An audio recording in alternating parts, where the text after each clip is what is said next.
ये दुनिया अचानक बदल गई थी। लोगों के सोशल मीडिया अवतार असली शक्तियों में जागने लगे। कुछ लोग सुपर हीरो का अवतार रखते थे। जागने के बाद उनका शरीर रोशनी में बदल जाता था और वे लोगों की रक्षा करते थे। कुछ लोग जलते हुए योद्धा ब्लेज वॉरियर का अवतार रखते थे। जागने के बाद वे अपने रास्ते में आने वाली हर चीज़ को चीर सकते थे। कुछ लोगों को क्यूट पालतू जानवरों के अवतार पसंद थे। जागने के बाद वे खतरनाक जानवरों को लड़ाई के लिए बुला सकते थे। लेकिन कुछ लोग अपने अवतार में लैंडस्केप फोटो या जंगली शिकारी जानवरों की तस्वीर लगाते थे और उनसे हमेशा भयानक राक्षस पैदा होते थे, दानव, बुरी आत्माएं जो दुनिया को बर्बाद कर देती थीं। मेरा नाम ईथन कोल है। अपनी पिछली जिंदगी में मैंने अपने अवतार के बारे में कभी गंभीरता से सोचा ही नहीं। तब तक नहीं जब तक दुनिया का पतन नहीं हुआ। उस समय बस एक मीम ट्रेंड चल रहा था और मैंने मजाक में एक बेवकूफ़ सा रिएक्शन इमेज लगा दिया। एक कार्टून कैरेक्टर जो बास्केटबॉल पकड़े हुए बेवकूफ़ों की तरह डांस कर रहा था। फिर खून का चांद उगा जहां मेरे आसपास के लोग जागकर दुनिया हिला देने वाली शक्तियां पा रहे थे। मैं जागा एक डांसिंग चिकन बनकर। मैं बस कुकड़ू कू कर सकता था और बेवकूफ़ों जैसी डांस स्टेप्स कर सकता था। मेरे पास खुद को बचाने का कोई तरीका नहीं था। उस मरती हुई दुनिया में जहां इंसानों की जान धूल से भी सस्ती थी, मैं एक आवारा कुत्ते से भी बदतर जिंदगी जी रहा था। हर दिन सिर्फ 2 घंटे की हल्की सी दिन की रोशनी मिलती थी बाहर जाने के लिए। राक्षसों की नाक के नीचे से मैं सड़े गले खाने के टुकड़े ढूंढ कर खाता था, लेकिन अंत में मेरी मौत बस एक ब्रेड के टुकड़े की वजह से हुई। मैं मलबे में खाना ढूंढ रहा था, तभी मेरी मुलाकात हुई मार्कस व्हील से, स्कूल का गुंडा जो अब जागने के बाद पहले से भी ज्यादा खतरनाक हो चुका था। उसने बस कैजुअली मेरी तरफ एक एनर्जी ब्लास्ट फेंका और उसी पल मेरी जिंदगी खत्म हो गई।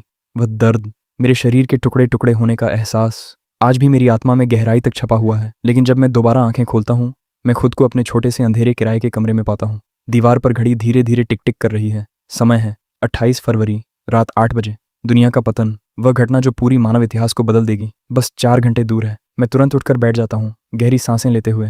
मेरा दिल जोर जोर से धड़क रहा है। मुझे समझ आ गया है, मैं दोबारा जन्म ले चुका हूँ और इस बार मैं उस बेकार और दुखद जिंदगी को दोबारा नहीं जीने वाला। अब हर सेकंड की कीमत है।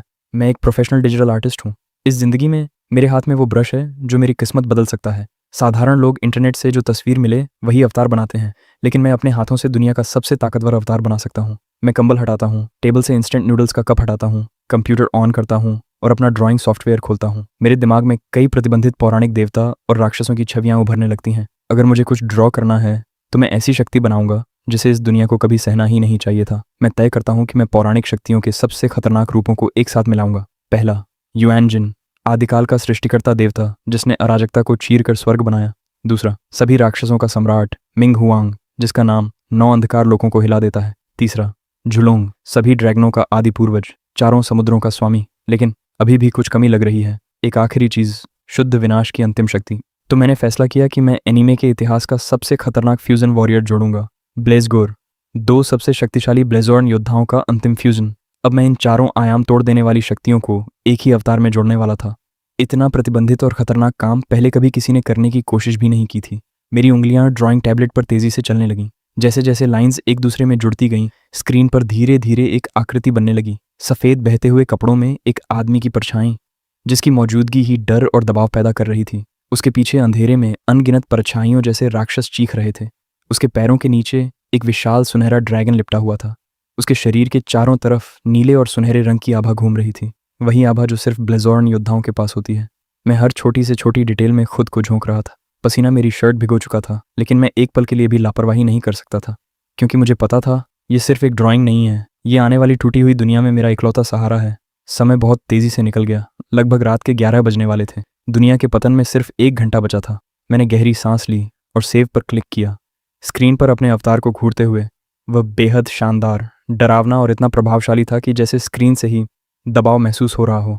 अचानक मुझे लगा जैसे मेरी आत्मा तक हल्की सी कांप गई हो। ये इमेज पूरी तरह ओरिजिनल थी। इस दुनिया में ये एक ही था, सबसे सर्वोच्च अस्तित्व। मैंने तुरंत उसे अपने फ़ोन में भेजा और जितनी जल्दी हो सके अपने सभी सोशल मीडिया अकाउंट्स की डीपी बदल दी। मैं अभी पानी पीकर खुद को शांत करने की कोशिश ही कर रहा था कि मेरा फ़ोन वाइब्रेट हुआ। एक मैसेज था उस इंसान का जिससे मैं बहुत कम बात करता था। वह पूछ रहा था कि मैंने अचानक इतनी ओवर द टॉप डीपी इस समय क्यों लगा ली। मैंने उसका अवतार देखा, एक बिल्कुल साधारण रोज़मर्रा की फ़ोटो। मेरा सीना कस गया। अपनी पिछली ज़िंदगी में उस जैसे लोग पहली लहर में ही मुश्किल से जिंदा बच पाए थे। ज़्यादातर लोग तो सुबह होने से पहले ही राक्षसों का खाना बन गए थे। मैं कुछ सेकंड हिचकिचाया, फिर मैंने उसे जवाब टाइप किया, अगर आज रात आसमान का रंग बदल जाए तो तुरंत सारे दरवाजे और खिड़कियां बंद कर देना, घर के सबसे अंदर वाले कमरे में चले जाना और बिल्कुल भी बाहर मत निकलना। मैसेज भेजकर मैंने चैट बंद कर दी। उसकी उलझन अब मेरी चिंता नहीं थी। मैं खिड़की के पास खड़ा था, ड्रैगन सिटी को देख रहा था, ड्रैगन नेशन का ताज। नियन लाइट्स अब भी आसमान में चमक रही थीं, लेकिन बस कुछ ही मिनटों में यह जगह जिंदा नरक बनने वाली थी। आखिरी 30 सेकंड की गिनती शुरू हुई और हैरानी की बात यह थी कि मैं पूरी तरह शांत था। जो इंसान एक बार मर चुका हो, उसे अब डरने के लिए बहुत कुछ बचता ही नहीं। एक मार्च रात के ठीक 12 बजे अचानक काले आसमान को एक गहरे लाल बिजली के झटके ने चीर दिया। उसके तुरंत बाद ऐसी गरज गूंजी जैसे कान के पर्दे फट जाएं। ऐसा लग रहा था मानो आसमान से दुनिया की मौत की घंटी बज रही हो। और फिर उस काली रात में अचानक कहीं से एक अजीब सा खून जैसा लाल चांद उभर आया। उसकी रोशनी ताज़ा खून की तरह गाढ़ी और लाल थी और उसने एक ही पल में पूरी धरती को निगल लिया।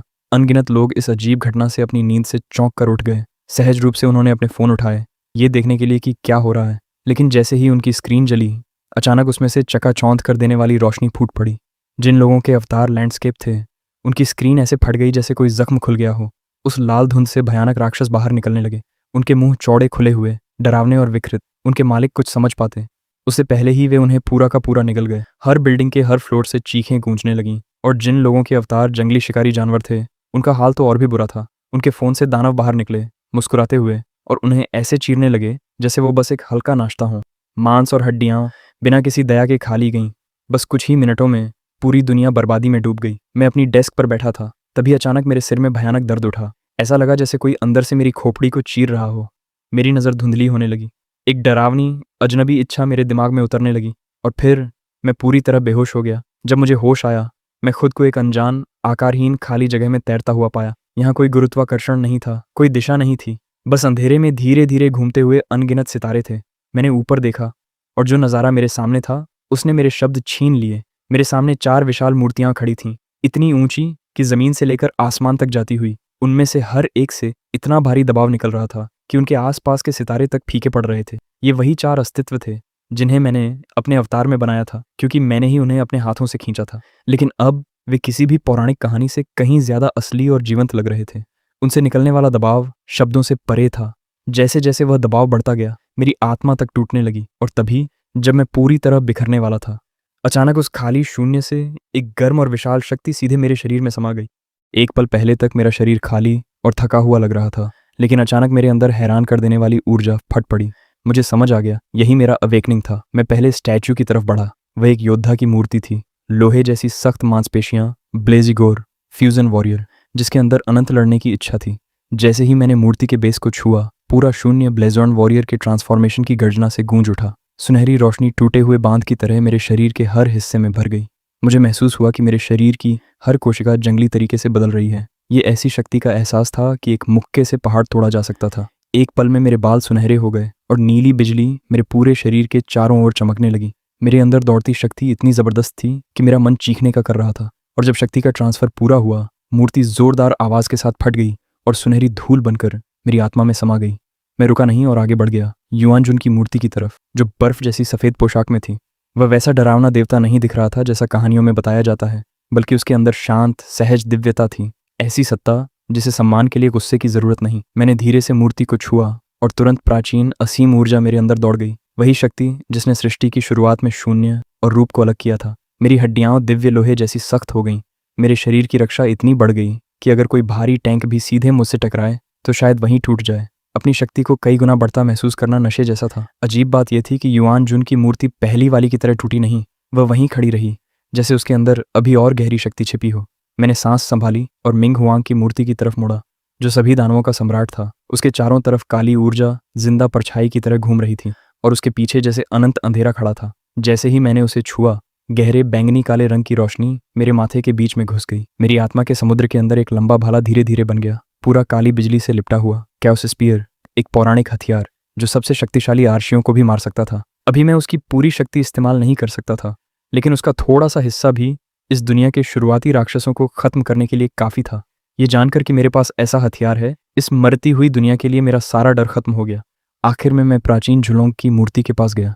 उसके चारों तरफ 2 सुनहरे ड्रैगन घूम रहे थे और लंबी गूंजती आवाज में गरज रहे थे।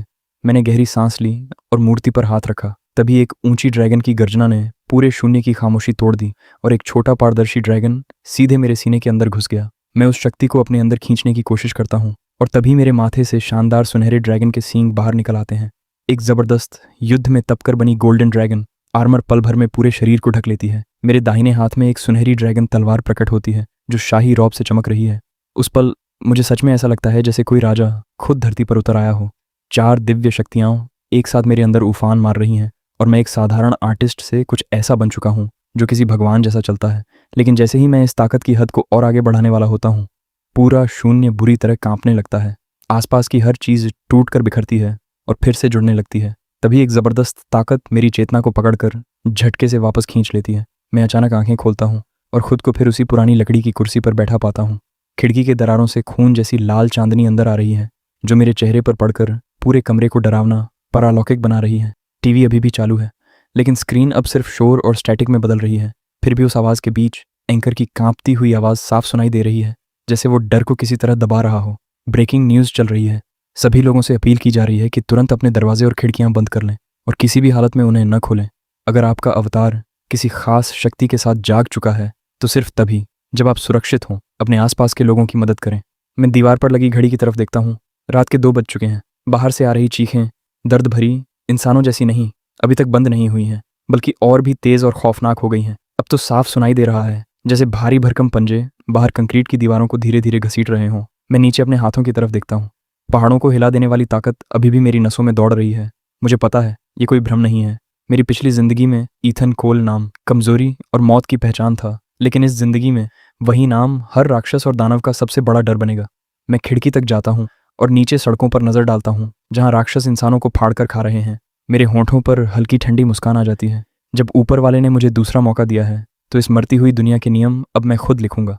जिन लोगों ने मुझे पिछली जिंदगी में नीचा दिखाया और हर वो दानव जो इंसानों को निगलने की हिम्मत करता है, तैयार हो जाओ उस इंसान का सामना करने के लिए जिसने 4 सर्वोच्च देवताओं की ताकत को एक ही शरीर में पिरो दिया है। मैं पीछे हाथ ले जाकर उस सुनहरी ड्रैगन तलवार को पकड़ता हूँ जो बस दिखाई देने और गायब होने के बीच झिलमिला रही है। मैं नरक का दरवाजा खोलकर अंदर कदम रखता हूँ। कॉरिडोर में खून की बदबू फैली हुई है। कुछ लो रैंक स्पिरिट्स जिनके शरीर सड़े हुए घावों से भरे हैं फर्श पर झुककर किसी चीज को नोच नोच कर खा रहे हैं। मेरे कदमों की आवाज सुनते ही वे अचानक अपने सिर मेरी तरफ घुमा लेते हैं। उनकी मरी हुई फीकी आंखें सीधे मुझ पर टिक जाती हैं और उनके गले से एक तीखी चीख निकलती है। मैं तलवार निकालने की भी जहमत नहीं उठाता। सिर्फ एक ख्याल के साथ नीले सुनहरे ब्लेजॉर्न ऊर्जा मेरी उंगली की नोक पर इकट्ठी हो जाती है। मैं बस हल्के से इशारा करता हूँ और एक चकाचौंध कर देने वाली रोशनी की किरण पूरे कॉरिडोर को चीरते हुए निकल जाती है। स्पिरिट्स को तड़पने का मौका तक नहीं मिलता। वे उस रोशनी के अंदर सीधे राख बनकर उड़ जाते हैं। यही होती है असली पूर्ण शक्ति। मैं बिल्डिंग से बाहर निकलता हूँ। हर कदम पर राख चरमराती है। अपनी पिछली जिंदगी में मैं एक आवारा कुत्ते से भी बदतर जिंदगी जीता था। हर दिन मलबे में सड़े हुए खाने के टुकड़े ढूंढ कर गुजारा करता था। लेकिन इस जिंदगी में मैं किसी चीज से नहीं डरूंगा। सड़कों पर जो नज़ारा है वो किसी भी अपोकैलिप्स फिल्म से ज्यादा भयानक है। छोड़ी हुई गाड़ियां आग में जल रही हैं। आग की रोशनी में भागते हुए लोगों के चेहरे दिख रहे हैं, पूरी तरह डर से भरे हुए। अंधेरे में अनगिनत भयानक राक्षस खुले घूम रहे हैं, बिना रुके लोगों को मारते जा रहे हैं। और मैं इस पूरे हाहाकार के बीच बिल्कुल ठंडे भाव से चलता रहता हूँ। मेरे आसपास की आबादी काफ़ी है कि कोई भी लो रैंक स्पिरिट मुझसे 10 फीट के अंदर आने की हिम्मत नहीं करता। मेरा पहला लक्ष्य सामने वाला बड़ा शॉपिंग सेंटर है। वहाँ से सप्लाई इकट्ठा करनी है। पहाड़ हिला देने की ताकत होने के बावजूद इस टूटती हुई दुनिया में खाना और पानी ही असली जिंदगी का आधार है। मैं अभी मॉल के साइड वाली संकरी गली तक ही पहुंचा था कि मुझे लड़ाई की आवाज़ सुनाई देती है, तेज़, घबराई हुई, और एक औरत की चीख। मैं धीरे चलता हूँ और आवाज़ की तरफ बढ़ता हूँ। गली के आखिर में 2 आदमी एक लड़की को घेर कर खड़े हैं। वो लड़की बेहद खूबसूरत है। ऐसा चेहरा जैसे इस गंदी दुनिया ने उसे छुआ तक न हो। उसकी पीठ के पीछे एक जोड़ी पंख खुलते हैं जो हल्की सफ़ेद रोशनी से चमक रहे हैं। एंजल टाइप एबिलिटी, बहुत ही दुर्लभ, लेकिन उसके पंख बुरी तरह फटे हुए हैं। लगता है वो पहले ही किसी भयंकर लड़ाई से गुजर चुकी है। जो 2 आदमी उसके सामने खड़े हैं, एक के हाथ म्यूटेट होकर विशाल भेड़िए के पंजे बन चुके हैं, दूसरे के पूरे शरीर से काला जहरीला धुआं निकल रहा है। वे उसे जिस तरह देख रहे हैं वो बेहद घिनौना है, सीधी गंदी लालच। एक आदमी हंसकर बोला, लड़ना बंद करो सुंदर लड़की, हमारे साथ चलो। इस नई दुनिया में हम तुम्हें आराम से रखेंगे। लड़की ने अपने होंठ काटे। उसकी आंखों में जिद जल रही थी। सपने देखते रहो, मैं मरना पसंद करूंगी, लेकिन तुम जैसे कचरे को कुछ नहीं दूंगी। मियाज़मा वाला आदमी ठंडी हंसी हंसता है और उसे पकड़ने के लिए आगे बढ़ता है। लेकिन जैसे ही जहरीला काला धुआं लड़की तक पहुंचने वाला होता है, उनके ऊपर की दीवार अचानक टूटकर गिरती है। ऊपर से एक विशाल आंखों वाला राक्षस, जिसके शरीर से अनगिनत टेंटिकल्स लटक रहे हैं, नीचे गिरता है और पूरी गली को बंद कर देता है। उस राक्षस से जबरदस्त खतरनाक आभा निकल रही है। दोनों आदमी तुरंत डर जाते हैं। वे लड़की को भूलकर पीछे मुड़ते हैं भागने के लिए। तभी मैं परछाइयों से बाहर आता हूँ और उनका रास्ता रोक देता हूँ। तुम कौन हो? रास्ते से हट जाओ, हम आयरन लाइन गिल्ड से हैं, हटो। भेड़िए वाले पंजे वाला आदमी मुझे घूरता है, नाम लेकर मुझे डराने की कोशिश करता है। मैं उन्हें बिना किसी भाव के देखता हूँ, जैसे कोई दो चींटियों को देखता है जिन्हें वो कभी भी कुचल सकता है। इस दुनिया में मुझे सबसे ज़्यादा नफरत उन लोगों से है जो ताकत का इस्तेमाल कमज़ोरों को कुचलने के लिए करते हैं। मैं तलवार नहीं निकालता, मैं बस युआनजिन की सर्वोच्च दिव्य दबाव की एक हल्की सी लहर छोड़ता हूँ।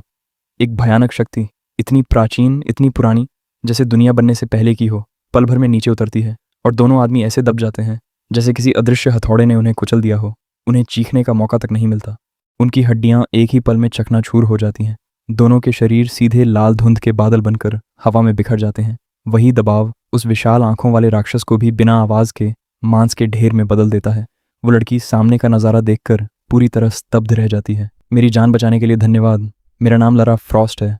मैं उसे बस एक छोटी नापी तुली नज़र से देखता हूँ। मेरी आवाज़ बिल्कुल सपाट रहती है। कोई बड़ी बात नहीं, तुम जा सकती हो। लरा मेरे जैकेट का किनारा पकड़ लेती है। उसकी आंखों में हल्की सी बेबसी है। प्लीज़, अभी दुनिया की हालत ऐसी है, इस हालत में मैं अकेले जिंदा नहीं रह पाऊंगी। मुझे अपने साथ रहने दो। मैं मना करने ही वाला था, लेकिन फिर रुक गया। मुझे इस दुनिया की जानकारी सीमित है। अगर कोई ऐसा साथ हो जिसके पास अभी की ज़मीनी जानकारी हो तो काफ़ी परेशानी बच सकती है। ठीक है, तुम साथ आ सकती हो, लेकिन हर चीज़ में मेरी बात माननी होगी। लरा तुरंत सिर हिलाती है। उसकी आंखों में राहत साफ दिखती है, जैसे कोई मौत के किनारे से वापस आया हो। जब हम सप्लाई ढूंढ रहे होते हैं, लरा मुझे इस दुनिया के बारे में विस्तार से बताती है। पता चलता है कि अवेकेंड अवतार एबिलिटीज़ 5 रैंक्स में बंटी हैं: कॉमन, रेयर, एपिक, लेजेंडरी और मिथिक। वो मुझे लगभग श्रद्धा से देखती है। आपने अभी जो प्रेशर छोड़ा था वो कम से कम लेजेंडरी रैंक का था, शायद मिथिक या उससे भी ऊपर। मैं मन ही मन मुस्कुराता हूँ। मैंने इस ब्रह्मांड के 4 सबसे सर्वोच्च अस्तित्वों को मिलाकर एक ही अवतार बनाया है। ऐसी रैंक तो लगभग तय है कि इस दुनिया की बनाई हुई सीमा को पूरी तरह तोड़ चुकी होगी। लरा आगे बताती है, शहर को कई डेंजर जोन्स में बांट दिया गया है। हर जोन पर एक बेहद शक्तिशाली टेरिटोरियल स्पिरिट का राज है। इन स्पिरिट्स और इंसानों के ताकतवर अवेकेंड क्लैंस के बीच एक अजीब सा संतुलन बन गया है। इंसान स्पिरिट्स की कोर टेरिटरी में नहीं जाते और स्पिरिट्स भी इंसानों के सेफ जोन्स पर यूं ही हमला नहीं करते। लरा अभी अपनी बात पूरी ही कर रही थी, तभी अचानक हमारे पैरों के नीचे की ज़मीन भयानक तरीके से हिलने लगती है, जैसे मैग्नीट्यूड 10 का भूकंप आ गया हो। दूर रात के आसमान में अचानक बिना किसी चेतावनी के एक विशाल काली दरार फटकर खुल जाती है। उस दरार में से एक भयानक स्पिरिट अपना आधे से ज़्यादा विशाल सिर बाहर निकाल देता है। उसकी खोपड़ी ही एक छोटे पहाड़ जितनी बड़ी है। उसकी खाली आंखों के गड्ढों में हरी भयानक आग जल रही है और पूरे इलाके का तापमान एक पल में जमने जितना ठंडा हो जाता है। लरा का चेहरा सफ़ेद पड़ जाता है और वो अपने आप मेरे पीछे आकर खड़ी हो जाती है। ये किस रैंक का है?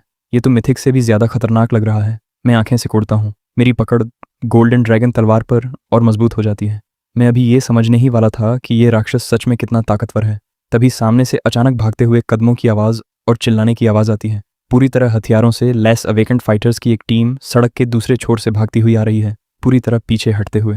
उनका लीडर एक युवा लड़का है जिसके शरीर के चारों तरफ लाल आग लिपटी हुई है। उसके पास ही एक लंबी खूबसूरत लड़की भाग रही है। जैसे ही मैं उनके चेहरे साफ देखता हूँ, मेरी आंखों में मारने की नीयत लगभग ठोस बन जाती है। वो है मार्कस वेले, स्कूल का वही बुली जिसने मेरी पिछली ज़िंदगी में मुझे मार डाला था। और उसके साथ है सेरेना लो, वो लड़की जिसने मुझे उसी पल छोड़ दिया था जब मेरे पास देने के लिए कुछ नहीं बचा था। मार्कस मुझे लगभग तुरंत पहचान लेता है। वो एक पल के लिए जम जाता है, फिर ज़ोर से हंस पड़ता है, मजाक उड़ाते हुए।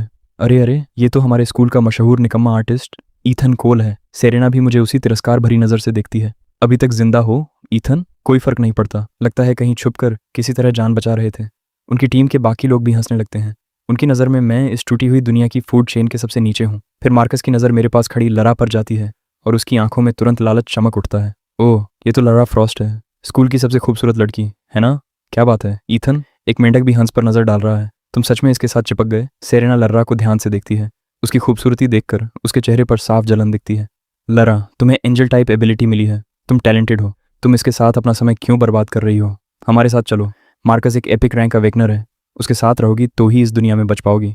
लरा उन्हें खुली नफरत से देखती है। ईथन तुम दोनों से 10,000 गुना ज़्यादा ताकतवर है। तुम्हें बिल्कुल भी अंदाज़ा नहीं है कि तुम किसके सामने खड़े हो। मार्कस ऐसे रिएक्ट करता है जैसे उसने दुनिया का सबसे मज़ेदार मजाक सुन लिया हो। वो हंसते हंसते झुक जाता है। ये एक आर्टिस्ट? इस जैसी बेकार एबिलिटी वाला क्या अवेकन हुआ होगा?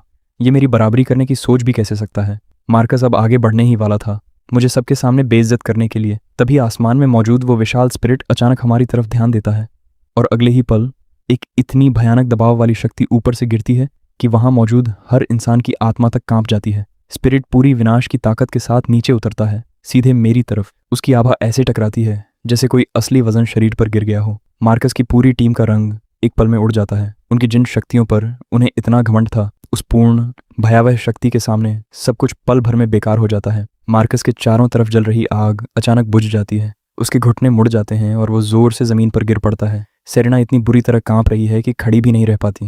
वो सीधे कीचड़ भरे पानी में गिर जाती है। बाकी स्क्वाड के लोग जमीन पर चिपक जाते हैं और आंखें बंद कर लेते हैं, पूरी तरह निराश होकर। उस स्पिरिट की ताकत एक डरावने स्तर पर है। उसकी हल्की हरी आंखें सीधे मुझ पर टिक जाती हैं। वो अपना मुंह खोलता है जैसे कोई अंतहीन खाई हो, जैसे पूरी सड़क को ही निगल जाना चाहता हो। कोई चिल्लाता है, हम सब यहाँ मरने वाले हैं। ईथन, मनहूस, तू ही इस चीज को हमारे पास खींच लाया।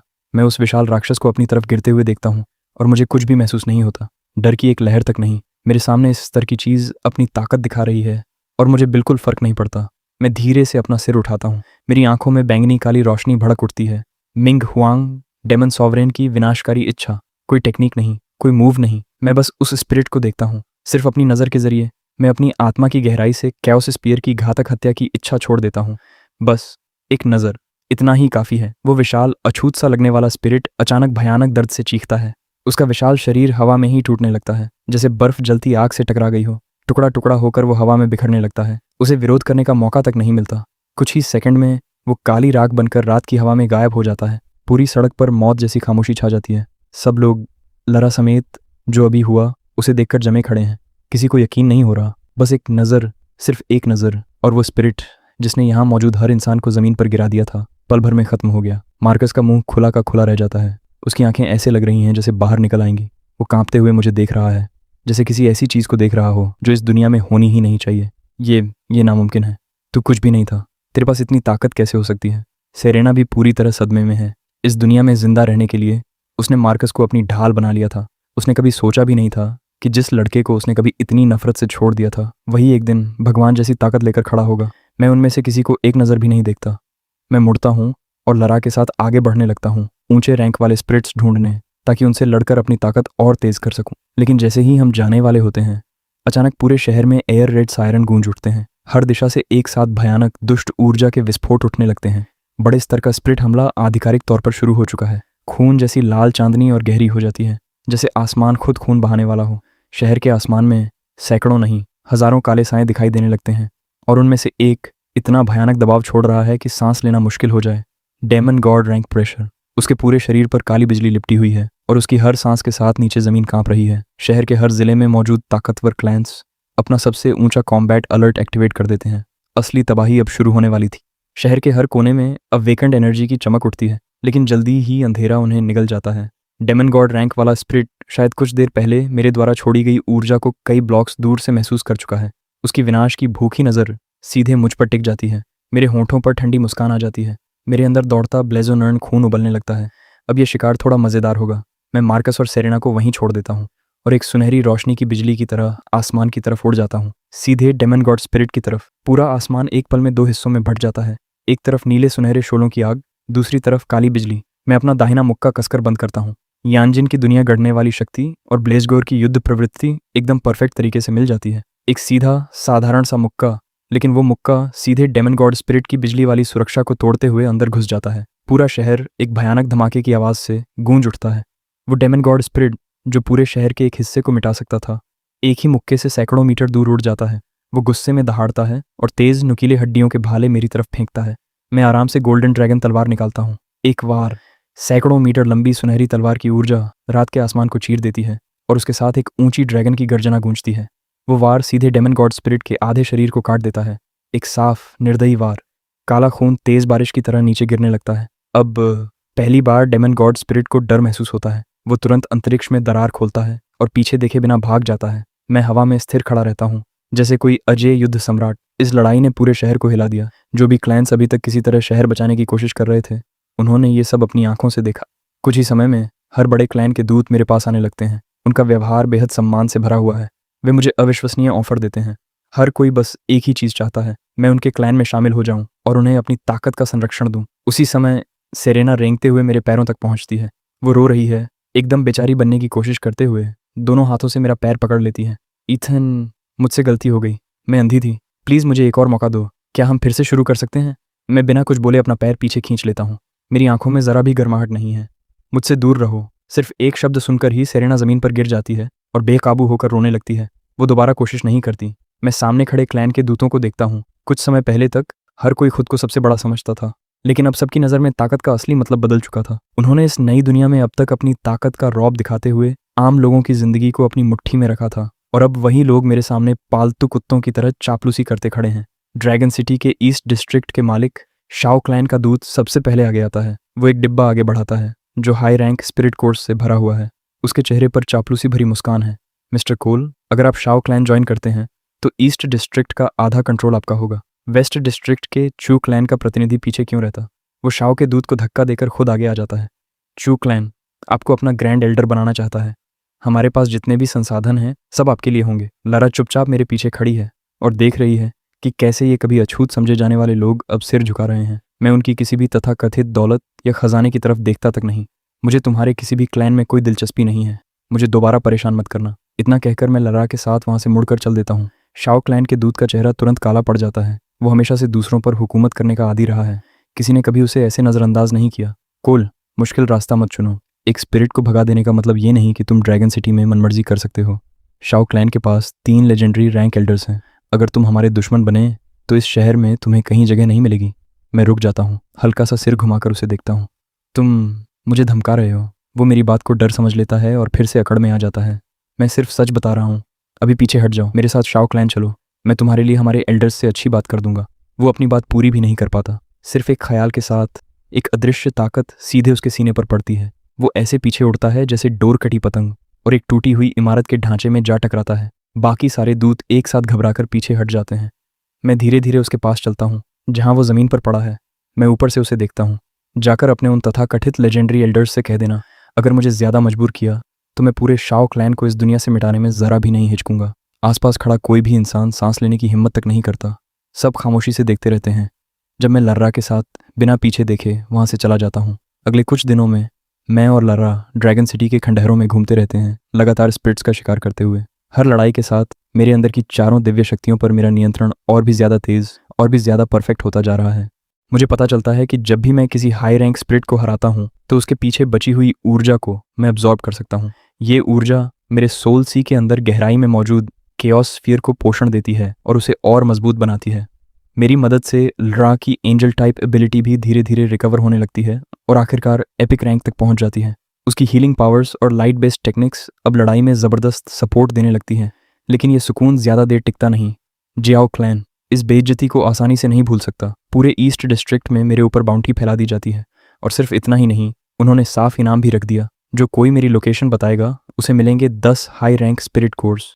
इस दुनिया में जहाँ रिसोर्सेज की कमी है, 10 हाई रैंक स्पिरिट कोर्स किसी को भी हद से आगे जाने पर मजबूर कर सकते हैं। हम अभी एक अबैंडन्ड हॉस्पिटल से स्पिरिट्स का एक पूरा नेस्ट साफ करके निकले ही थे, तभी अचानक पूरी बिल्डिंग जोर जोर से हिलने लगती है। एक पल में ही हमारे आसपास की हवा खींच ली जाती है। सांस लेना मुश्किल हो जाता है, जैसे कोई भारी दबाव हमें जकड़ रहा हो।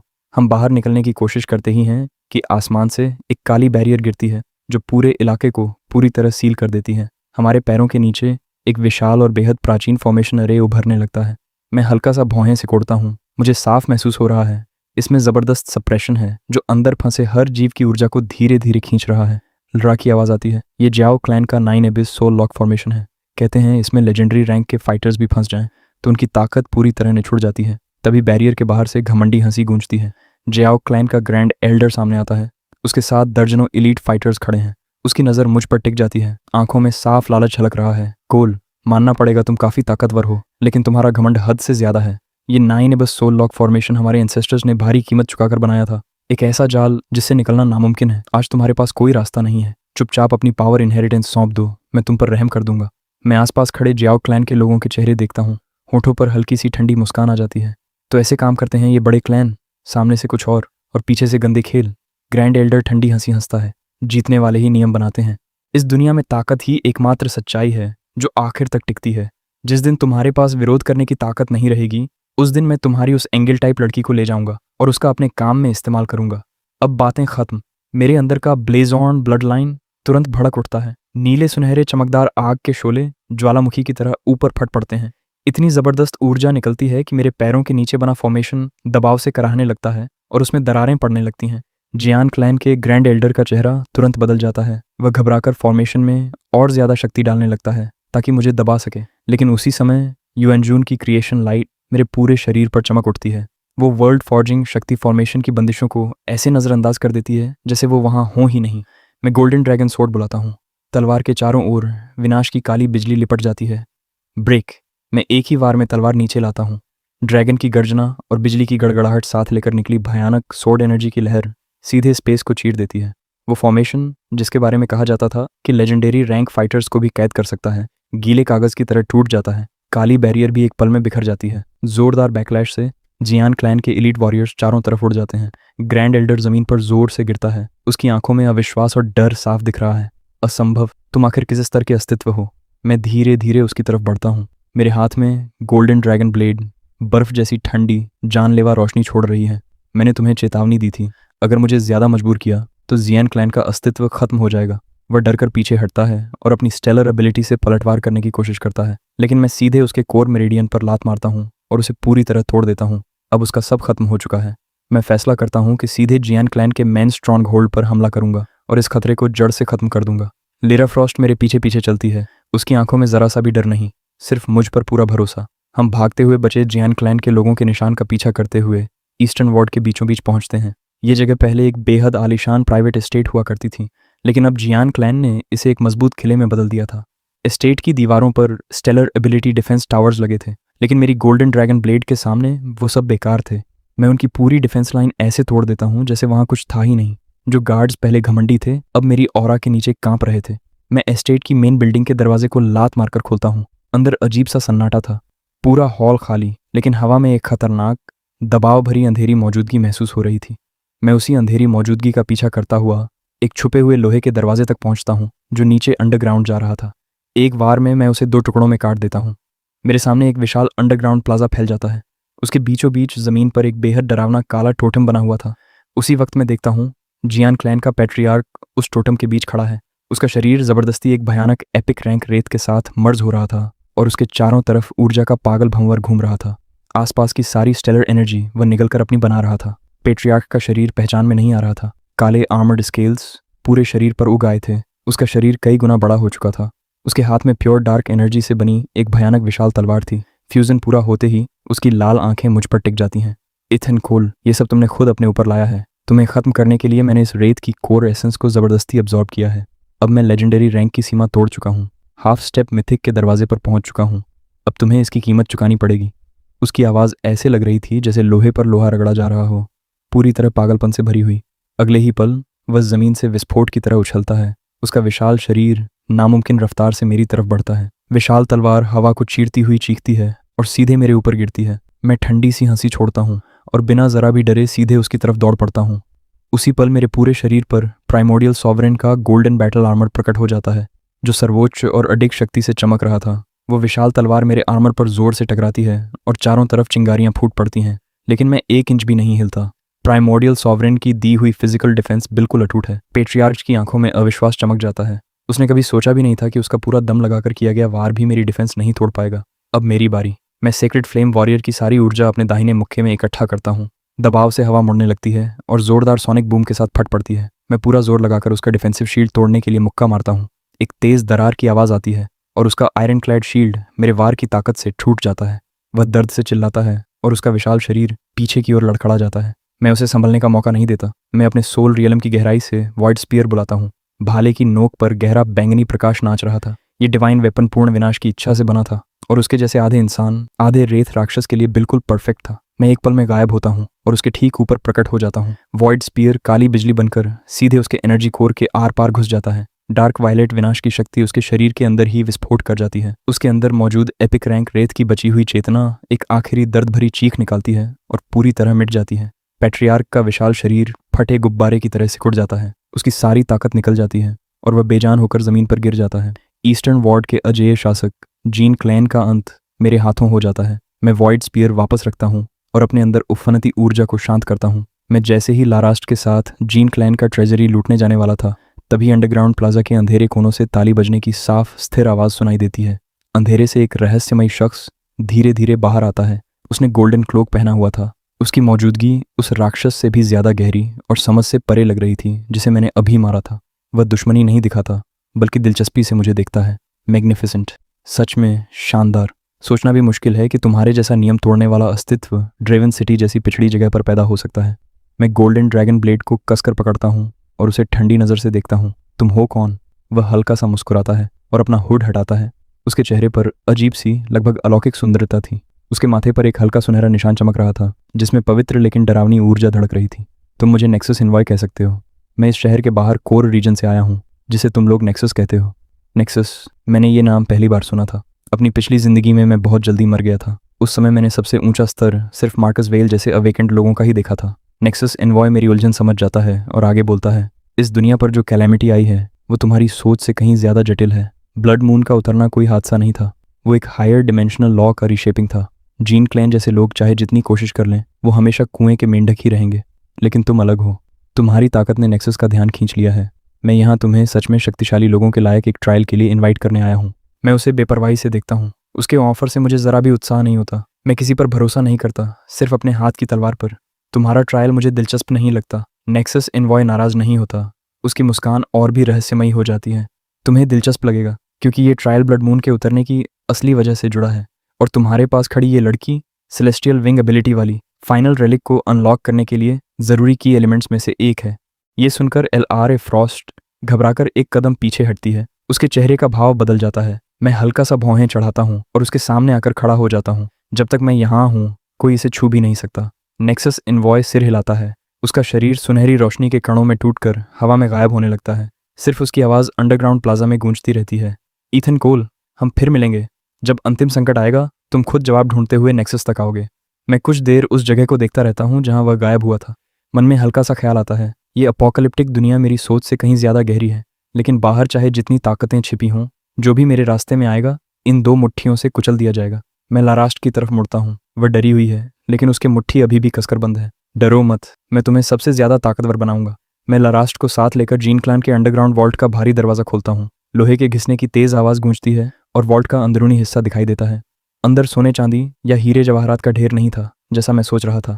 इस अपोकलिप्टिक दुनिया में पुरानी दुनिया की करेंसी और मेटल्स की कोई कीमत नहीं रही थी। उनकी जगह अब स्पेशल क्रिस्टल डिस्प्ले केसेस की कतारें लगी थीं, जिनमें हर रंग में चमकते हाई ग्रेड स्पिरिट कोर्स रखे थे। ये सब जीन क्लैन ने सालों तक रेथ्स और अवेकेंड लोगों को मारकर लूटा था। लाफ्रोस्ट उन स्पिरिट कोर्स को देखकर हैरान रह जाती है और मुंह पर हाथ रख लेती है। उसने शायद कभी इतने कल्चरेशन रिसोर्सेज एक साथ नहीं देखे थे, लेकिन मैं बस ठंडी नज़र से पूरे कमरे को देखता हूँ। मेरे वर्तमान लेवल पर ये साधारण हाई ग्रेड स्पिरिट कोर्स ज़्यादा फर्क नहीं डालेंगे। मेरी नज़र वॉल्ट के सबसे पीछे एक अकेले पत्थर के प्लेटफॉर्म पर जाकर रुकती है। उसके ऊपर हवा में एक फटा हुआ पार्चमेंट स्क्रोल तैर रहा था, जो डरावनी लाल रोशनी छोड़ रहा था। उसके आसपास की हवा लहराने और मुड़ने लगती है, जैसे स्पेस खुद उस स्क्रोल की ताकत से झुक रहा हो। मैं आगे बढ़ता हूँ और प्लेटफॉर्म के आसपास लगे डिफेंसिव सील्स को नज़रअंदाज कर देता हूँ। प्राइमोडियल सॉवरेन की फिजिकल पावर मुझे उस बैरियर से सीधा पार करवा देती है, जो एक एपिक रैंक अवेकेंड को भी खत्म कर सकता था। जैसे ही मैं स्क्रोल को हाथ में पकड़ता हूँ, मेरे दिमाग में अचानक बहुत सारी जानकारी भर जाती है।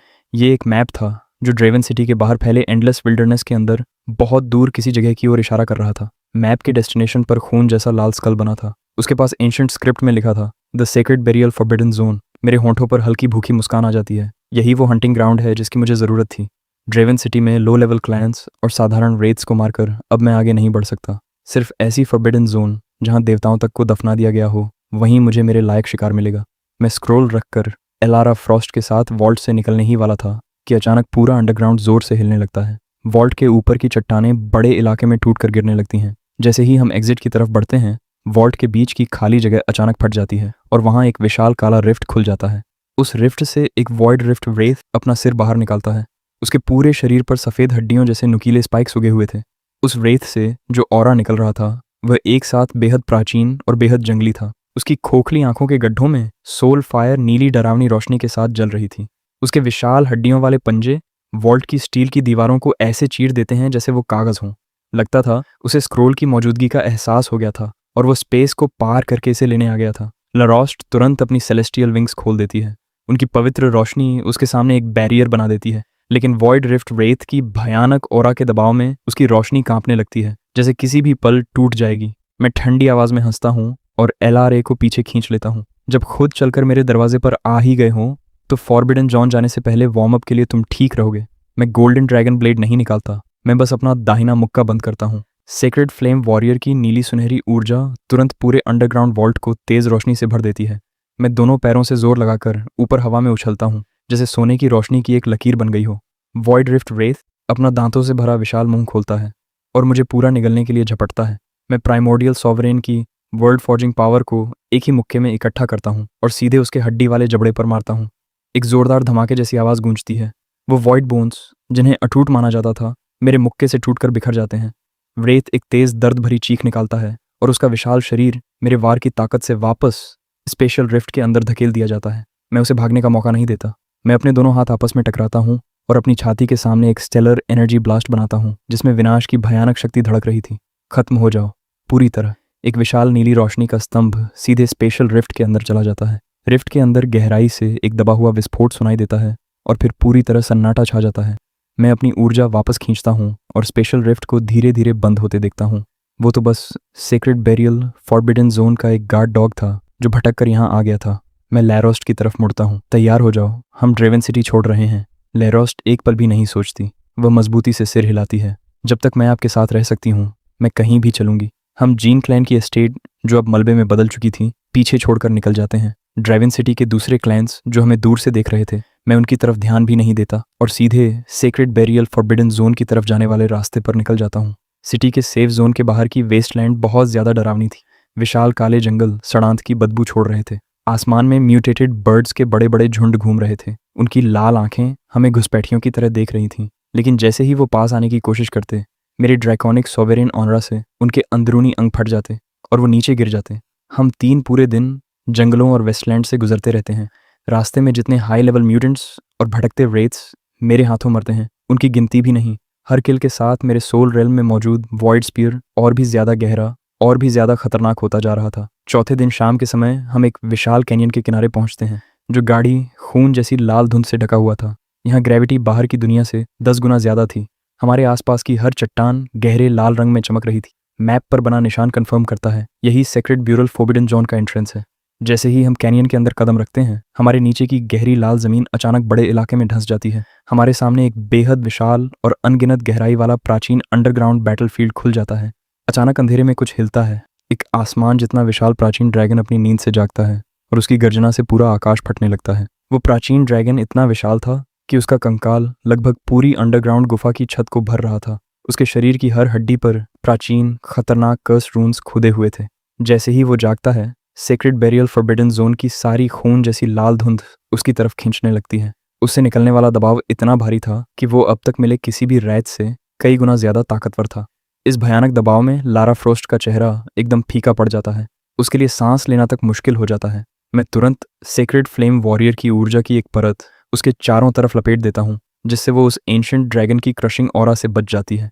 ये साफ था, जब ये जिंदा था तब ये एक मिथिक रैंक का अस्तित्व रहा होगा, और अब सिर्फ कंकाल बनने के बाद भी इसके अंदर खतरनाक कॉम्बैट इंस्टिंक्ट्स बाकी हैं। उसकी आंखों में खून जैसी लाल आग जलती है और वो पूरी तरह हम पर टिक जाती है, जैसे गुस्से में हो कि 2 छोटे से जीव उसकी नींद तोड़ने की हिम्मत कैसे कर गए।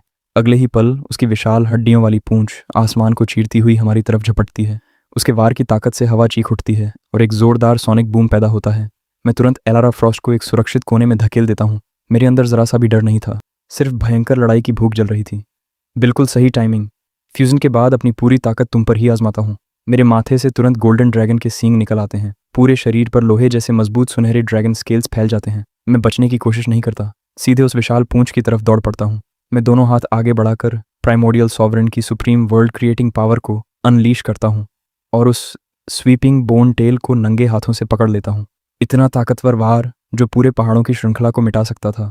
उसकी टक्कर से जो जबरदस्त झटका लगता है, उससे मेरे पैरों के नीचे की जमीन तुरंत धंसकर एक गहरा क्रेटर बना देती है।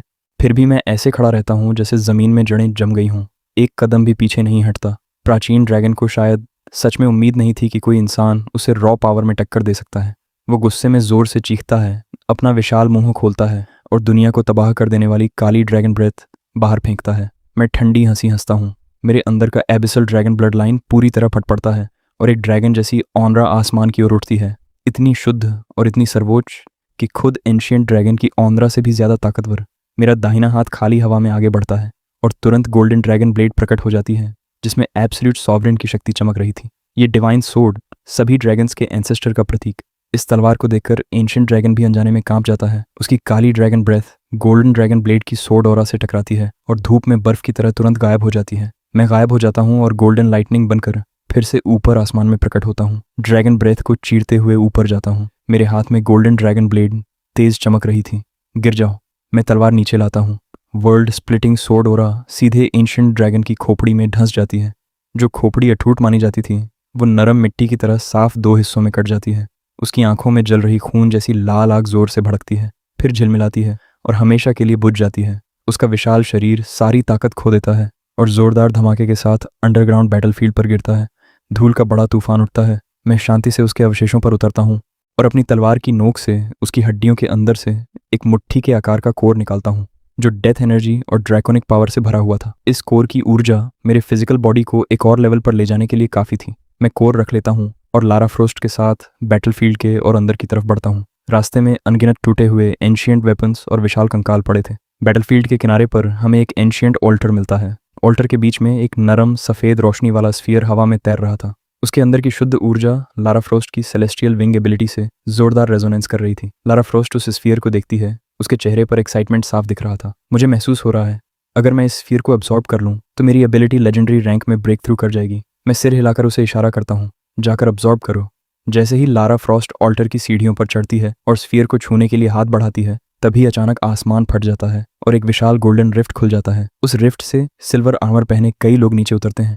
उनकी ऑरा बहुत गहरी और समझ से परे थी। कुछ ही पल में वो हमें चारों तरफ से घेर लेते हैं। ये सब नेक्सस एजुडिकेटर्स थे और हर एक के चेहरे पर जबरदस्त घमंड था। उनका चीफ एजुडिकेटर आगे बढ़ता है। उसके हाथ में पवित्र आग से जलती एक बड़ी तलवार थी। उसकी छाती पर बना गोल्डन इंसिग्निया तेज चमक रहा था, नेक्सस की एब्सोल्यूट अथॉरिटी का प्रतीक। वो ठंडी आवाज में कहता है, तुम सेलेस्टियल विंग एबिलिटी वाली लड़की, तुरंत स्फीयर अब्सॉर्ब करना बंद करो और हमारे साथ नेक्सस चलो जहां तुम्हारा जजमेंट होगा। और तुम वेस्टलैंड के घटिया म्यूटेंट, अभी घुटनों के बल बैठ जाओ और वो ड्रैगन कोर हमें सौंप दो जो तुमने अभी लिया है। मैं इन खुद को बहुत बड़ा समझने वाले बेवकूफ़ों को ऐसे देखता हूँ जैसे किसी मूर्ख को देख रहा हूँ। मेरे चेहरे पर ठंडी निर्दयी मुस्कान आ जाती है। इस अपोकलिप्टिक दुनिया में जहाँ ताकत ही सब कुछ है, कोई मुझे घुटनों पर बैठने को कह रहा है। लारा ऑल्टर पर खड़ी मुझे थोड़ी चिंता से देखती है, लेकिन उसकी नज़र अभी भी दृढ़ थी। मैं हाथ हिलाकर उसे इशारा करता हूँ, स्फीयर एब्जॉर्ब करती रहो, इन छोटे मोटे लोगों की चिंता मत करो। चीफ एडजुडिकेटर देखता है कि मैं उसकी बात पूरी तरह नज़रअंदाज कर रहा हूँ और गुस्से से फट पड़ता है। घमंडी कीड़े, तुम नेक्सस की इच्छा के खिलाफ जाने की हिम्मत करते हो। तुम अपनी मौत खुद बुला रहे हो। उसके पीछे खड़े एडजुडिकेटर्स तुरंत सिल्वर लाइटनिंग की तरह बदलकर मेरी तरफ झपटते हैं, मुझे मारने के लिए। उनके हाथों में जलती हुई रोशनी की तलवारें बन गईं और वे मुझे टुकड़ों में काटने के लिए आगे बढ़े। मैंने तो गोल्डन ड्रैगन ब्लेड भी नहीं बुलाया, मैंने बस अपना दाहिना हाथ उठाया। पवित्र अग्नि योद्धा की उग्र ऊर्जा मेरी हथेली में इकट्ठा होने लगी और सिमटकर एक बेहद घनी ऊर्जा की गेंद बन गई। मैंने बस कलाई को हल्का सा झटका दिया और उसे निर्णायकों की तरफ दुनिया खत्म कर देने वाली ताकत के साथ फेंक दिया। एक भयानक धमाके के साथ नेक्सस के वो तथाकथित एलीट योद्धा चीख भी नहीं पाए और वहीं के वहीं भस्म हो गए। शॉकवेव ने पूरे अंडरग्राउंड युद्ध क्षेत्र के मलबे को हवा में उछाल दिया। मुख्य निर्णायक के चेहरे पर जो घमंड था वह वहीं जम गया। उसकी जगह अब साफ साफ डर दिखाई दे रहा था। असंभव, तुम तो बाहरी इलाके का एक लो लेवल अवेकंड हो, तुम्हारे पास इतनी ताकत कैसे हो सकती है? मैं हवा में चलते हुए उसकी ओर बढ़ा, एक एक कदम सोच समझकर। मेरे हर कदम के साथ आदिम सम्राट की आभा का दबाव उस पर और भारी होता गया। तुम्हारी ये तथाकथित पूर्ण सत्ता असली पूर्ण शक्ति के सामने बिल्कुल बेकार है। मैंने 2 उंगलियां साथ लाईं और एक सुनहरी तलवार जैसी आभा छोड़ी जो सीधे उसके सीने को चीरती हुई निकल गई। मुख्य निर्णायक की आंखें फैल गईं, उसका शरीर ढीला पड़ गया और वह हवा से नीचे गिरकर जोर से जमीन पर जा गिरा। जिस चांदी के कवच पर उसे इतना घमंड था वह मेरी तलवार की आभा के सामने कागज की तरह बिखर गया। उसी समय वेदी पर लुरा फ्रॉस्ट का रूपांतरण पूरा हो गया। उसकी पीठ पर जो 2 जोड़ी पंख थे वे बढ़कर 4 हो गए और उनसे चकाचौंध कर देने वाली दिव्य रोशनी फैलने लगी। वह लेजेंडरी रैंक तक पहुंच चुकी थी और अब मिथिक की सीमा को छू रही थी। वह खुशी से भरी हुई उड़कर मेरे पास आई। वह कुछ कहने ही वाली थी कि उसके नीचे का प्राचीन वेदी अचानक बिना किसी चेतावनी के ढह गया। एक विशाल काला शून्य भंवर पल भर में बना और हमें दोनों को जोर से खींचकर निषिद्ध क्षेत्र की गहराई में किसी अज्ञात स्थान पर ले गया। हमारे आसपास की जगह बुरी तरह मुड़ने और टूटने लगी। भारहीनता का दबाव इतना भारी था कि मैंने हल्का सा भौहें सिकोड़ ली, लेकिन मैं घबराया नहीं। मैंने एबिसल ड्रैगन की सुनहरी सुरक्षा ढाल छोड़ दी और लेयर ऑफ फ्रॉस्ट को अपने पास सुरक्षित रखा। जैसे ही भारहीनता खत्म हुई, हम एक ठंडे कठोर काले चौक पर आकर जोर से गिरे। यहाँ कोई आसमान नहीं था, सिर्फ अंतहीन अंधेरा था और चारों तरफ डरावने पत्थर के खंभे शून्य में ऊंचाई तक खड़े थे। हवा में मौत की गंध इतनी गहरी थी कि वह प्राचीन ड्रैगन से भी 100 गुना ज्यादा भयावह लग रही थी। चौक के बिल्कुल बीच में अनगिनत इंसानी खोपड़ियों से बना एक विशाल सिंहासन खड़ा था। उस सिंहासन पर काले चोगे में पूरी तरह ढका एक व्यक्ति बैठा था। धीरे धीरे उसने अपना सिर उठाया और उसका चेहरा दिखाई दिया, आधा फरिश्ता आधा राक्षस। वह दृश्य किसी डरावनी दंतकथा जैसा भयानक था। ये एक पतित देवता था, एक ऐसा अस्तित्व जिसे अनादिकाल से स्वर्ग से निष्कासित कर दिया गया था। उसकी खून जैसी लाल दानवी आंख सीधे लारा फ्रॉस्ट पर टिक गई। वह अपनी जीभ होंठों पर फेरते हुए घृणित भूख से बोला, इतनी शुद्ध प्रकाश शक्ति, मैं तुम्हें निगल जाऊंगा और इस श्रापित मोहर को तोड़कर फिर से ऊपर की दुनिया में लौट जाऊंगा। पतित देवता अचानक खड़ा हो गया। एक भयानक आभा जो खुद स्वर्ग को भी कुचल सकती थी, पल भर में पूरे चौक में फैल गई। लारा फ्रॉस्ट की नई नई लेजेंडरी रैंक की आभा उस दिव्य दबाव के नीचे पूरी तरह दब गई। उसके 4 जोड़ी चमकते पंखों की रोशनी लगभग बुझने लगी। उसके लिए सीधा खड़ा रहना भी मुश्किल हो गया। मैंने ठंडी आवाज में हंसी छोड़ी और सीधे लारा के सामने आकर खड़ा हो गया, पूरे दिव्य दबाव को खुद पर लेते हुए। अगर उसे छूना है तो पहले मेरी तलवार से पूछ लेना। मैंने अपनी पीठ के पीछे गोल्डन ड्रैगन ब्लेड बुला लिया। तलवार तुरंत इन्फर्नल सम्राट की गहरे बैंगनी विनाशकारी बिजली से लिपट गई। पतित देवता हंसा, मूर्ख इंसान, क्या सच में तुम्हें लगता है कि कुछ हाई लेवल क्षमताएं सीखकर तुम एक असली देवता का मुकाबला कर सकते हो? उसने अपने गिरे हुए काले पंख जोर से फैलाए। काले पंखों का तूफान, जिनमें हर एक भाले जितना घातक था, हर दिशा से मेरी तरफ बरसने लगा। हर पंख में इतनी ताकत थी कि वह सीधे किसी लेजेंडरी रैंक अवेकेंट को भेद सकता था। मैं पीछे नहीं हटा। मेरे अंदर पवित्र अग्नि योद्धा की रक्तरेखा अपनी चरम सीमा तक उबलने लगी। सुनहरी नीली ऊर्जा ज्वालामुखी विस्फोट की तरह आसमान की ओर फूट पड़ी और मेरे शरीर के चारों ओर पूर्ण रक्षा की परत बना ली। काले पंख मेरी ऊर्जा ढाल से टकराए और लगातार विस्फोट होने लगे। फिर भी वे मुझे जरा सा भी नुकसान नहीं पहुंचा सके। मैंने अपने दाहिने पैर से जोर लगाया और गायब हो गया और एक चमक के साथ सीधे पतित देवता के ऊपर प्रकट हुआ। घुटनों पर मैंने अपना पैर उसके सिर पर दे मारा और उस वार में आदिम सम्राट की दुनिया गढ़ने वाली पूरी शक्ति डाल दी। पतित देवता के चेहरे पर सदमा छा गया। वह मुश्किल से अपनी विशाल काली दरांती उठाकर वार रोक पाया और जोरदार धातु टूटने की आवाज गूंज उठी। उसकी तथाकथित अटूट दिव्य स्तर की दरांती मेरी एक किक से 2 टुकड़ों में टूट गई। भयानक ताकत उसके हाथों से होते हुए पूरे शरीर में फैल गई और उसे नीचे चट्टानों की गहराई में धंसा दिया। पूरा चौक जोर जोर से हिलने लगा और चारों तरफ खड़े विशाल पत्थर के स्तंभ टूटकर गिरने लगे। मैं ऊपर से नीचे देख रहा था उस तथाकथित भगवान को, जो मलबे से टूटे फूटे हाल में खुद को घसीटते हुए बाहर निकाल रहा था। यही है वो दिव्य शक्ति जिस पर तुम्हें इतना घमंड था? बेहद कमजोर, दयनीय। मैंने गोल्डन ड्रैगन ब्लेड को कसकर पकड़ा और उस पतित देवता का सिर काटने ही वाला था कि अचानक मेरे पीछे के अंधेरे से खून जैसे लाल रंग की अनगिनत टेंटिकल्स निकली और मेरी कलाइयों को कसकर जकड़ लिया। अंधेरे से धीरे धीरे एक जाना पहचाना चेहरा बाहर आया। एक ऐसा इंसान जिसे मैं यहाँ कभी देखने की उम्मीद नहीं करता था। उसका पूरा शरीर ट्यूमर जैसी गांठों और हड्डियों के कांटों से भरा था। उसका इंसानी रूप कब का खत्म हो चुका था। फिर भी उन मुड़े तुड़े विकृत चेहरे के पीछे मैं उसे पहचान गया। वह था जैक वेई, मेरी पिछली जिंदगी का एक साधारण दोस्त, जिसके बारे में मैं सोचता था कि आपदा के शुरुआती दिनों में ही मर गया होगा। आपदा आने से पहले मैंने उसे खास तौर पर मैसेज भेजकर कहा था कि कमरे से बाहर मत निकलना। मैंने कभी नहीं सोचा था कि वह न सिर्फ जिंदा रहेगा बल्कि इस घिनौने राक्षस में बदल जाएगा। जैक की खून से भरी आंखें मुझ पर नफरत से टिकी थीं। उसकी आवाज़ भारी और डरावनी थी। ईथन कोल, तुम स्वार्थी घटिया इंसान, तुम्हें पता था आपदा आने वाली है। तुम मुझे बचाने पहले क्यों नहीं आए? तुम्हारे पास इतनी ताकत थी और तुम बस देखते रहे जबकि वे राक्षस मुझे निगलते रहे और मेरे साथ जुड़ते गए। मैं ये घटिया चीज़ बन गया, न इंसान न राक्षस, और ये सब तुम्हारी वजह से हुआ। मैं उसे बिना किसी भाव के देखता रहा। मेरी आंखों में जरा सी भी दया नहीं थी, सिर्फ ठंडी निष्ठुरता। मैंने तुम्हें चेतावनी दी थी, तुम्हारी कमजोरी तुम्हारी अपनी गलती है। इस दुनिया में कमजोर होना खुद एक पाप है। तुम्हें मुझ पर भौंकने का कोई हक नहीं। जैक गुस्से से दहाड़ उठा। उसके शरीर पर लिपटी लाल टेंटेकल्स कई गुना बड़ी हो गईं। वह आसपास फैली पतित देवता की बची हुई शक्ति को पागलों की तरह निगलने लगा। पतित देवता, जो पहले ही मेरे हाथों बुरी तरह घायल था, एक आखिरी निराश चीख निकाली जब जैक की घिनौनी म्यूटेंट देह ने उसकी मूल शक्ति को जबरदस्ती निगल लिया। जैक की आभा बेकाबू होकर बढ़ने लगी। वह सीधे लेजेंडरी रैंक की सीमा तोड़कर किसी अज्ञात भयानक स्तर तक पहुंच गया। ईथन कोल, आज मैं तुम्हें टुकड़ों में फाड़ दूंगा और तुम्हें वो हर दर्द महसूस कराऊंगा जो मैंने झेला है। उसने सैकड़ों मोटी लाल टेंटेकल्स हर दिशा से मेरी तरफ फेंकी, मुझे कुचलने और चीरने के लिए। हर टेंटेकल पर उस्तरे जैसे नुकीले कांटे थे और उनमें सड़ी हुई बदबू आ रही थी। मैंने इस पागल हो चुके जीव को ठंडे भाव से देखा और सिर हिला दिया। अगर जीना तुम्हारे लिए इतना ही दर्द है तो मैं तुम पर एक दया कर देता हूँ। मैं तुम्हें हमेशा के लिए खत्म कर देता हूँ। मैंने अपनी आंखें बंद कर लीं। मेरी आत्मा के भीतर गहराई में मौजूद वॉइड स्पीयर उत्साह से गूंजने लगा। अगले ही पल काली बिजली से भाला हुआ एक भाला मेरे हाथ में प्रकट हुआ। ये पहली बार था जब मैंने इसे पूरी तरह वास्तविक दुनिया में बुलाया था। ये सर्वोच्च दिव्य हथियार था जो सबसे ऊंचे अस्तित्वों को भी मार सकता था। जैसे ही वॉइड स्पीयर प्रकट हुआ, पूरे क्षेत्र का अंधेरा मानो उसकी विनाशकारी इच्छा में समा गया। मैंने कलाई घुमाई और वॉइड स्पीयर से अनगिनत काली बिजली की धाराएं निकलीं जो टेंटिकल्स की लहर से सीधे टकराईं। कोई भयानक विस्फोट नहीं हुआ, बस सूखे पत्तों को तलवार से काटने जैसी हल्की आवाज़ आई। जैक की तथाकथित अटूट म्यूटेंट टेंटिकल्स वॉइड स्पीयर के सामने बेहद कमज़ोर साबित हुई। वे पला भर में हज़ारों टुकड़ों में कट गईं और ज़मीन पर राख बन गईं। जैक दर्द से चीख पड़ा। उसका विशाल म्यूटेंट शरीर पीछे हटने लगा, भागने की कोशिश में, लेकिन मैंने उसे कोई मौका नहीं दिया। मैं गायब हुआ और सीधे उसके सामने प्रकट हो गया। मेरे हाथ का वॉइड स्पीयर बिना किसी दया के उसके धड़कते म्यूटेंट कोर को भेदता हुआ निकल गया। गहरे बैंगनी विनाश की शक्ति तुरंत फट पड़ी और उसके अंदर बची हर जिंदगी को मिटा दिया।